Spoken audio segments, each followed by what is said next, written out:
Mole concept अगर मैं समझाऊँ आपको तो मोल कॉन्सेप्ट का बहुत क्लियर मतलब है। तो मोल कॉन्सेप्ट से पहले आप एक चीज़ समझो, किसी भी एलिमेंट को अगर आपको मेजर करना है तो आप ग्राम में तो मेजर कर नहीं सकते, because gram is very high और वेरी लार्ज क्वांटिटी। तो बेसिकली हमने एक नई क्वांटिटी निकाली जिसका नाम हमने डाल दिया AMU, एटॉमिक मास यूनिट। क्या नाम रख दिया इसका? Atomic mass unit. अब एटॉमिक मास यूनिट तो बोल दिया, अब इसकी एक्चुअल में वैलिडिटी क्या है या इसकी डेफिनेशन क्या है? हमने बोला कि एटॉमिक मास यूनिट जो है वो है 1/12 पार्ट ऑफ कार्बन 12। जो कार्बन 12 होगा उसका 1/4 भाग होगा, मतलब 1/12 पार्ट होगा। एटॉमिक मास यूनिट तो मतलब एक बहुत छोटी होगी। 1/12 पार्ट ऑफ कार्बन C12 का मतलब क्या होता है कि अगर एक कार्बन ये है तो इसके अंदर कितने होंगे? 6 प्रोटॉन प्लस 6 इलेक्ट्रॉन, यही है ना इसका मतलब। तो लेकिन आपको एक चीज बहुत पता है कि इलेक्ट्रॉन का मास जो होगा, इलेक्ट्रॉन का मास वो कितना है? 9 into this one multiplied by 10⁻31 kg। Mass of proton कितना है? 6.1 इंटू 10⁻27। वहीं लेकिन आपको एक चीज़ और पता है कि जो मास होता है किसी भी एलिमेंट का या किसी भी एटम का, वो ना तो इलेक्ट्रॉन से तो मतलब ही नहीं, बिकॉज इलेक्ट्रॉन बहुत हल्का होता है क्योंकि सेंटर में मास होता है। और सेंटर में क्या प्रेजेंट होता है?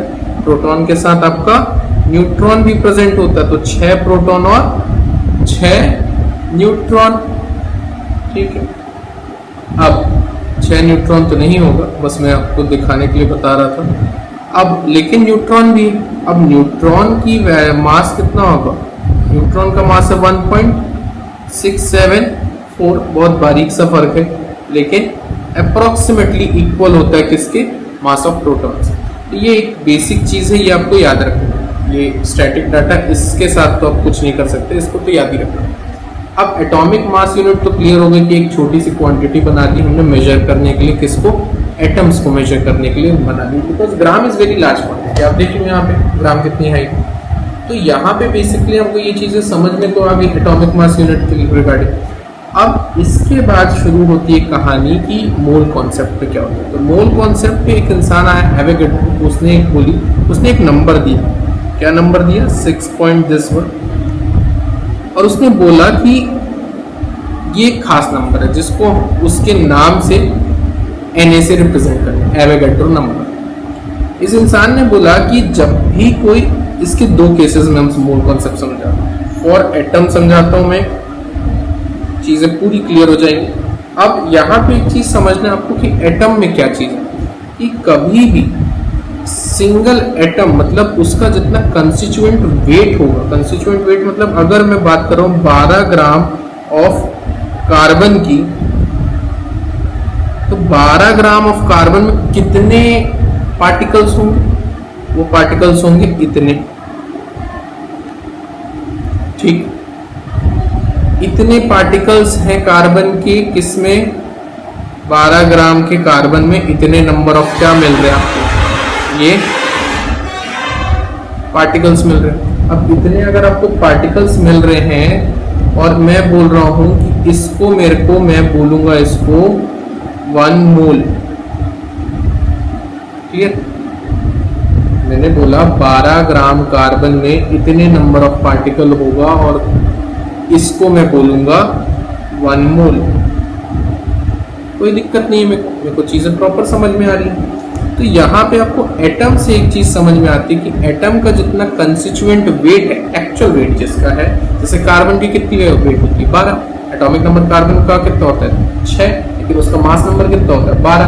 तो 12 ग्राम कार्बन में कितना होगा भाई? इतना होगा। अगर वही मैं पूछ लूँ 24 ग्राम ऑफ कार्बन में कितने नंबर ऑफ मोल्स होंगे, नंबर ऑफ मोल्स पूछ लूँ, तो आपको बहुत अच्छे से पता सर 12 ग्राम में कितने नंबर ऑफ पार्टिकल होते हैं? 6.022 इंटू 10⁻23। और कितने मोल होते हैं सर? 1 मोल। तो 24 ग्राम में कितना होगा? ऑब्वियस सी बात है, पार्टिकल कितने हो जाएंगे? डबल। पार्टिकल डबल और मोल्स कितने? वो भी 2 हो जाएंगे। यहाँ पे ये चीजें क्लियर हो गई हमको बहुत अच्छे से। इसके बाद हमको समझ में आया कि सर इसमें तो हो गया, जरा ये चीज तो हमको क्लियर है। अब एक क्वेश्चन मैं बोलता हूं कि अगर मेरे को बताओ हीलियम मेरे पास 4 ग्राम ऑफ हीलियम में कितने नंबर ऑफ एटम्स होंगे या कितने नंबर ऑफ पार्टिकल्स होंगे। हमको बहुत अच्छे से पता है हीलियम में कितने होंगे, इतने पार्टिकल्स होंगे 23। अगर 4 ग्राम के हीलियम में इतने पार्टिकल हैं, अगर इतना पार्टिकल है तो ऑब्वियस सी बात है कि कितना मोल होगा। 4 ग्राम ऑफ हीलियम में कितना होगा, 1 मोल। वहीं पे अगर मैं 52 ग्राम ऑफ हीलियम में पूछूं, मेरे को पार्टिकल भी बताओ और नंबर ऑफ एटम भी बताओ, तो पार्टिकल कितना होगा भाई। देखो 4 ग्राम में ऑफ हीलियम में कितने पार्टिकल, 6.31। तो अगर 4 ग्राम में इतना है तो 52 ग्राम में कितना होगा। इसको बोलते हैं बेटा यूनिटरी मेथड। यूनिटरी मेथड में क्या होता है कि चलो अब 1 ग्राम में निकालो। अब 52 ग्राम में करना आपको, 52 ग्राम ऑफ हीलियम में कितने नंबर ऑफ पार्टिकल होंगे नहीं पता, तो आपको क्या करना है 1 ग्राम का निकाल लेते हैं। तो कितना होगा 52, यहाँ पे 52 divided by 4 multiplied by this one. इससे आपको क्या मिल जाएगा कि 52 में कितने हीलियम के प्रॉपर कंपाउंड बन रहे हैं। ये कितने से 13 से कट गया, 13 मल्टीप्लाइड बाय दिस वन। तो अगर आपसे कोई पूछे कि नंबर ऑफ मोल्स बताओ, तो भाई देखो 4 ग्राम में तो मेरे को पता है कि 1 मोल होता है। 52 ग्राम में कितना होगा, डिवाइड करके चेक कर लेंगे हम। 52 ग्राम में कितना मिल जाएगा हमको 13, तो 13 मोल्स होंगे। ये वाली बात हो गई आपके एटम पे कि उसके कंस्टिट्यूएंट वेट जितना होगा उस पर्टिकुलर एटम का, उतना ही आपके पास क्या मिलेगा, उतना ही नंबर ऑफ पार्टिकल्स होगा। मतलब 12 ग्राम कार्बन है तो उसमें कितना पार्टिकल होगा, 6.1। अगर मैं यहीं किसी और की बात करूं, ऑक्सीजन की बात करूं, तो ऑक्सीजन क्या होता है 16 ग्राम। 16 ग्राम ऑफ O होता है। एक्चुअल में O2 में बात करूंगा तो ये कितना हो जाएगा 32। सॉरी लेट हो गया वैसे मेरे को बनाने में वीडियो।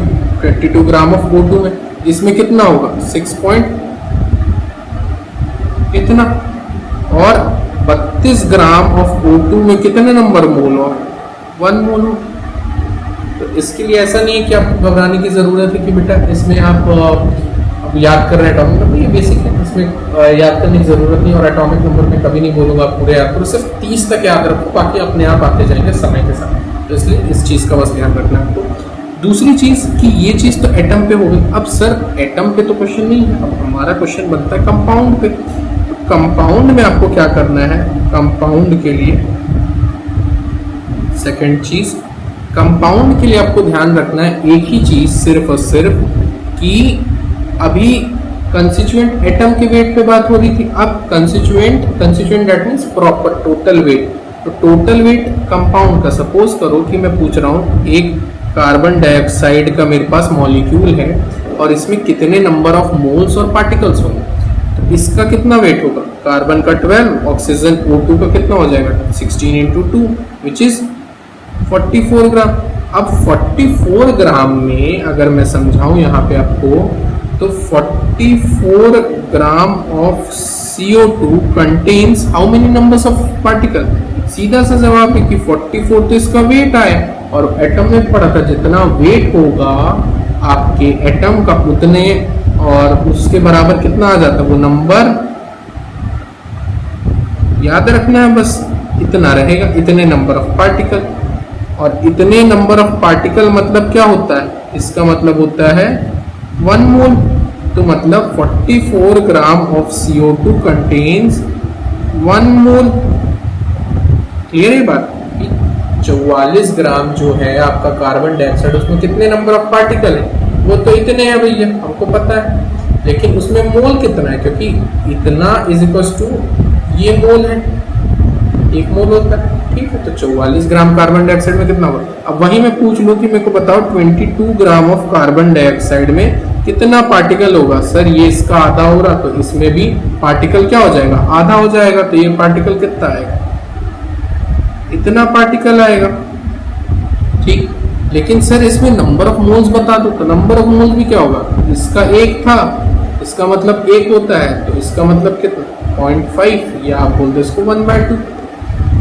इसी में अगर मैं वाटर का केस बन जाए, अब पूछा जाए कि वाटर में 1 मोल ऑफ वाटर में कितने नंबर ऑफ पार्टिकल्स होंगे, आपको पता है 1 मोल में कितने पार्टिकल होते हैं, इतना क्लियर। 1 मोल में आपको पार्टिकल पता है, लेकिन 1 मोल ऑफ वाटर होगा कितना, आपको बहुत, वाटर का फॉर्मूला H2O, तो 1 × 2 + 16, 18 ग्राम्स, यही होगा।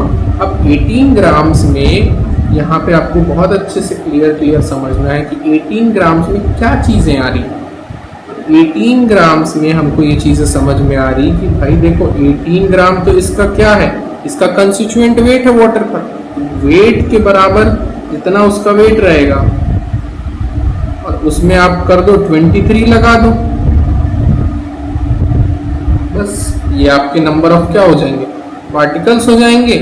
और इसका मतलब 1 मोल होता है, ये आपको बहुत अच्छे से पता है, इतना वेट इंसान बता देगा। अब वहीं अगर मैं पूछ लूँ आपसे कि मेरे को बता दो 36 ग्राम ऑफ वाटर में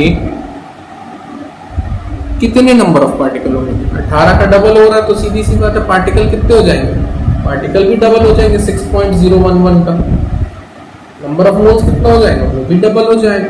मोल कॉन्सेप्ट सिर्फ और सिर्फ बेसिकली 2 चीज़ों पे चलता है, एक फॉर एटम और दूसरा फॉर मॉलिक्यूल्स, बस इससे ज़्यादा आपको नहीं ध्यान रखना।